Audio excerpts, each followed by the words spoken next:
Hey everyone, and welcome. Today, we're diving deep into the shadowy side of high-stakes finance. We're going to tackle a huge question. What do criminals do with all the money they make? We'll get into the world of anti-money laundering, or AML, and the global fight to stop the financing of terrorism and other really dangerous stuff. So, let's get right into it. Okay, so let me ask you something. Just imagine a massive criminal enterprise. You know, drug trafficking, a huge smuggling ring, whatever. It's making an absolute mountain of cash. What do you think is their #1 problem? You'd probably think it's, staying away from the cops. But honestly, their biggest headache, the real logistical nightmare, is the money itself. I mean, you can't just stroll into a bank with a suitcase full of $1 million and say, "I'd like to make a deposit," right? Alarms would go off everywhere. And that is the fundamental problem that money laundering was invented to solve. Yeah, all that cash, all those ill-gotten gains, they're a huge problem. If criminals want to actually enjoy their profits without bringing their whole operation crashing down, they have to figure out a way to make that dirty money look clean. They need it to look like it came from a totally legitimate business. And that brings us right to the official definition. At its core, money laundering is all about taking money from a crime, running it through a complex process, and making it look like it has a perfectly legal backstory. It's literally washing the money so it can be spent freely. But as you're about to see, pulling this off is anything but simple. So how in the world do they actually do it? How do they solve this dirty money problem? Well, it usually happens in a 3-stage process. You can think of it like a financial laundry cycle, really. The 3 stages are placement, layering, and integration. Now, here's an easy way to remember it. You drop the dirty money into the financial system, you scatter it all over the place to hide where it came from, and then you collect it once it's clean. Drop, scatter, collect. Let's break down each one. All right, first up is placement. This is actually the riskiest part because it's where physical cash first hits the financial system. So criminals might do something called smurfing, where they break up huge amounts of cash into tiny deposits that fly under the radar. Or they might buy stuff that's easy to move, like gold or diamonds. Even casinos are a classic tool. You walk in with dirty cash, buy chips, gamble a bit, and then cash out with a check that looks like you just got lucky.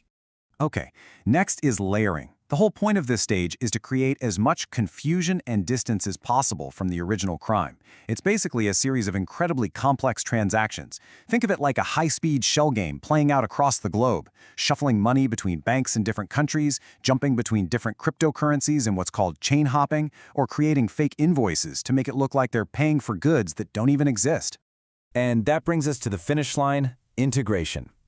This is where the now clean money re-enters the legitimate economy, and the criminal can finally start using it without raising suspicion. This could be anything from paying salaries to ghost employees who don't exist, to buying up luxury cars or real estate. The money is now officially clean. Now, with a problem this sophisticated and global, you're gonna need an equally sophisticated solution, right? This isn't a fight that any one country can win by itself. So let's take a look at the global response that's been built up over decades to fight back. The global fight really started to ramp up in the second half of the 20th century. You had the Bank Secrecy Act in the US back in 1970. Then in the 80s, the UN made laundering drug money a global crime. But the real game changer came in 1989 with the creation of the Financial Action Task Force, or FATF. And then, after 9/11, its mission got even bigger, expanding to combat terrorist financing too. So the FATF is the big one here. It's this major intergovernmental body, and what it does is set the international standards, kind of like the rule book, that countries are supposed to follow to fight this stuff. It doesn't make laws itself, but it's the global watchdog that says, here's what you should be doing. And its influence is huge. We're talking 40-member countries and jurisdictions, and that includes most of the world's major financial hubs. You absolutely need this kind of global teamwork to fight a problem that doesn't care about borders. So, that's the global picture. But how do these big international standards actually work on the ground? Well, let's zoom in and use one of the world's biggest economies as a case study, India. India became a full member of the FATF back in 2010, so let's see how it puts these rules into practice. So what happens is countries take those FATF recommendations and they build their own laws around them. For India, the absolute cornerstone of its defense is the Prevention of Money Laundering Act, or the PMLA, which officially started in 2005. And the goal of the PMLA is super clear. It really has 2 main jobs. First, to prevent money laundering from happening, And second, and this is huge, to allow the government to confiscate any property that came from it. The idea is simple but powerful. Make sure crime doesn't pay by taking away the profits. Now, to actually make the PMLA work, India created the Financial Intelligence Unit, or FIU-IND. You can think of this agency as the central nervous system for the country's financial data.